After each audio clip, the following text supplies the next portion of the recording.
Hey guys, this is Dr. Joel. In this video, I'm going to be talking about the complete blood count, or the CBC, which is extremely common in your clinical rotations. You're going to see this over and over again. So I'm going to have to give it a 5 out of 5 on its importance or its yield. I don't really have enough space in one short video to talk about the entire CBC, so I've broken this topic up into smaller, more manageable bite-sized pieces. In this first video, I'm going to be talking about the white blood cells. And in the second video, I'll be talking about red blood cells. And in the last video, or the third video, I'll be talking about the platelets and then asking some questions based on what we've learned to see how well you can interpret a CBC.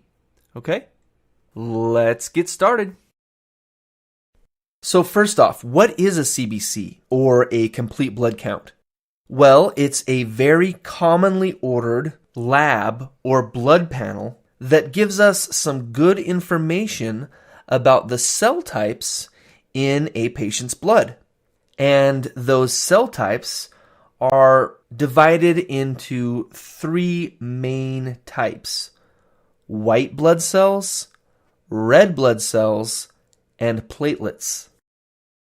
First up in our discussion is going to be the white blood cells. And just in case you're brand new to labs, let me real quick run through these columns so it makes a little bit of sense. In the first column is the cell type. The second column is saying that we're looking at the blood of the patient versus like serum or urine or tissue, something like that. This is at least how my lab reports it. The third column is the value for that cell type.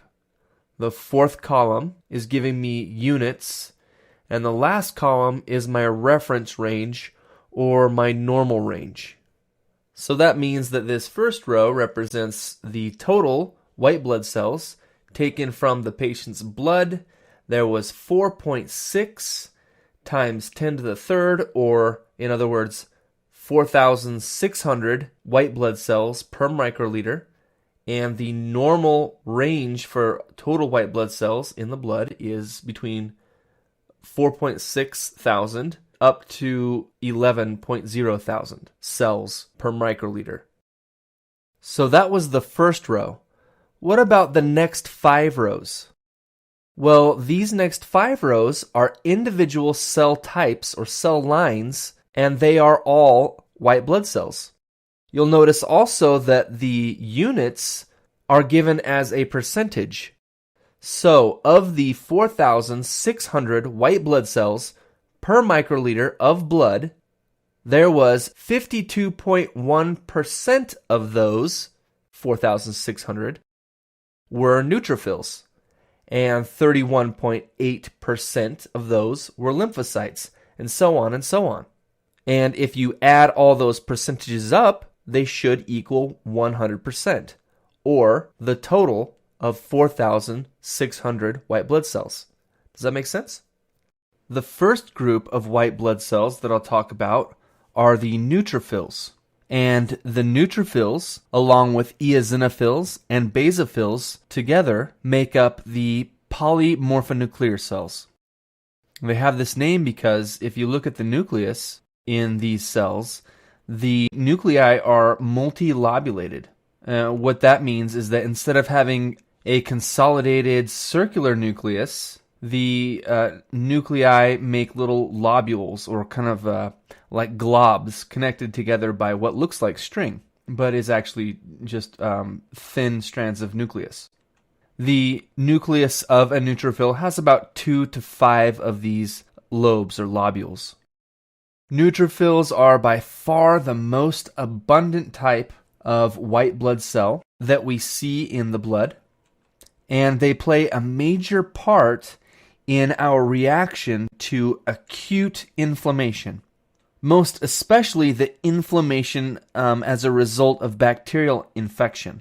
In fact, the pus that you squeeze out of an abscess is mostly neutrophils.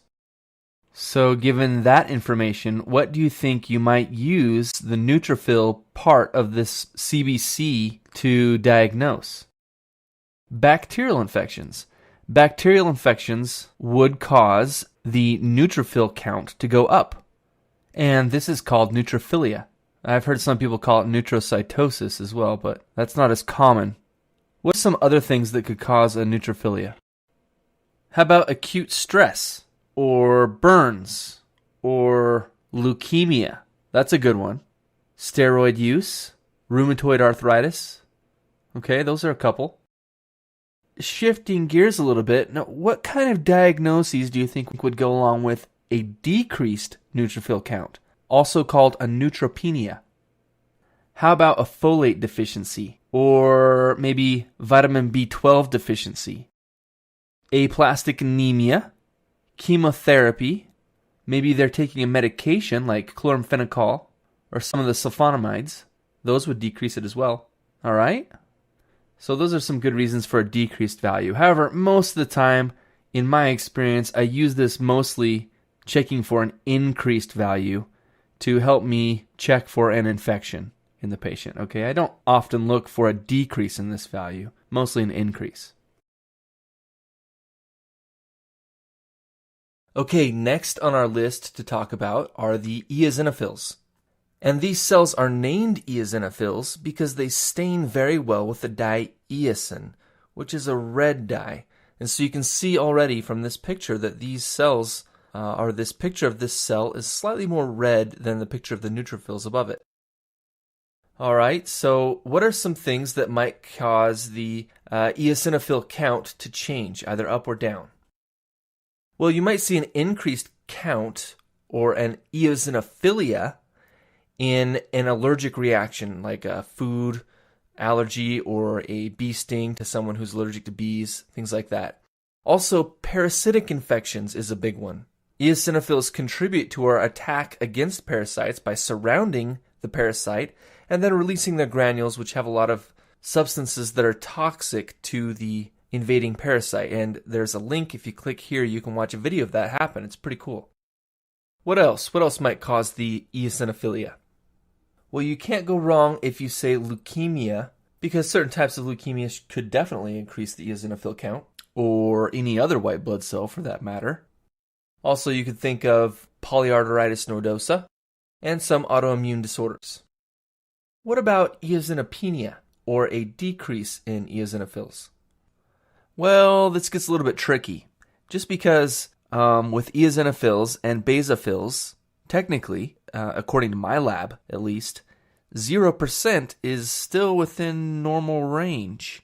So it's a little bit difficult to define an eosinopenia or a basopenia. However, if someone really twists your arm, you could say maybe a nutritional deficiency could decrease eosinophils or basophils or any other white blood cell for that matter. Also, excessive exposure to glucocorticoids could do it. But again, a little bit tricky. Okay, let's move on.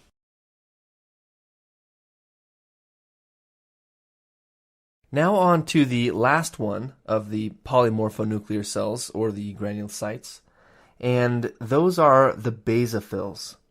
Basophils are named basophils because of the way they take up basic dyes, in this case giving the cell a very blue color. If you see a basophil under the microscope, it is going to look a lot like a mast cell, but the function is going to be a little bit different. Basophils participate in our allergic response and give us some of the symptoms that we experience with an allergic reaction. So what might be a cause of basophilia? Allergies, yes. Also chronic myelogenous leukemia, or some of the blood cancers, Lie-Hodgkin's disease, and also oral contraceptive pills. All right, so what about basopenia next? Well, again, I mentioned this for the eosinophils. A little bit difficult to measure a decrease when the lower limit of normal is 0. But I suppose if someone twists your arm and you have to give an answer, you could say a nutritional deficiency or excessive glucocorticoid use. All right, moving on.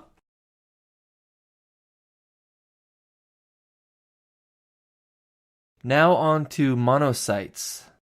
Monocytes are the largest of all the white blood cells. That makes them a little bit easier to pick out on a microscope slide.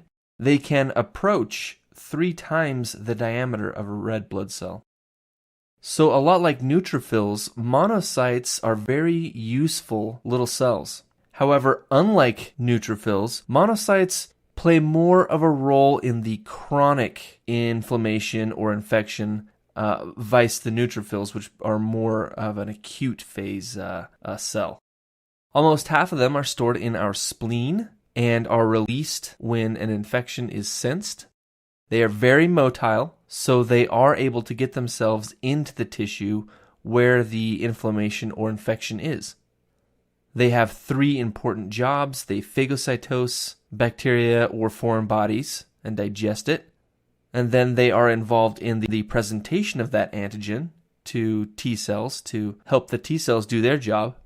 And lastly, monocytes also produce cytokines, which recruit other white blood cells and also mediate the fight against the invading bacteria or against the cause of the inflammation.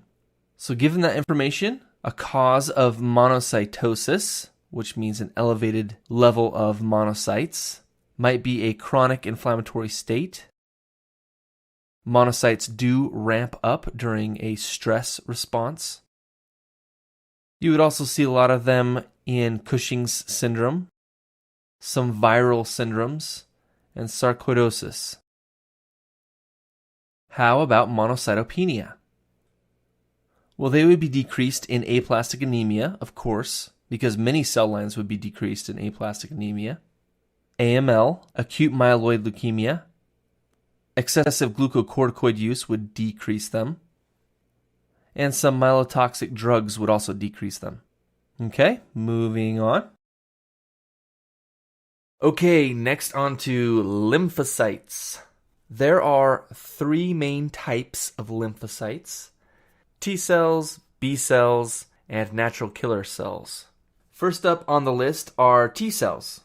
There are 3 main subtypes of T cells: helper T cells, cytotoxic T cells, and memory T cells. Basically, the helper T cells do what they sound like they do. They help other cells in the immune system function and mature and do their job. And they do this by the production of certain cytokines. Now, this isn't a histology lecture, so I'm not going to get into more details. Next up, the cytotoxic T cells are used to help destroy infected cells. Now, those are our own body cells that are infected with viruses.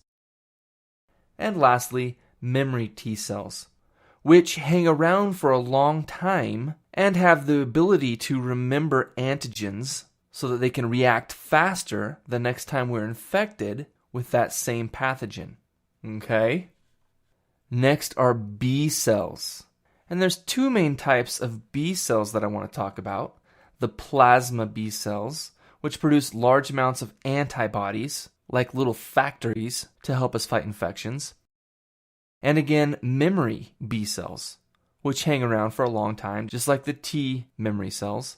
And they have the ability, a lot like the memory T cells, to remember the antigens of specific infections to help speed up our response the next time we're infected with that pathogen. And lastly, natural killer cells.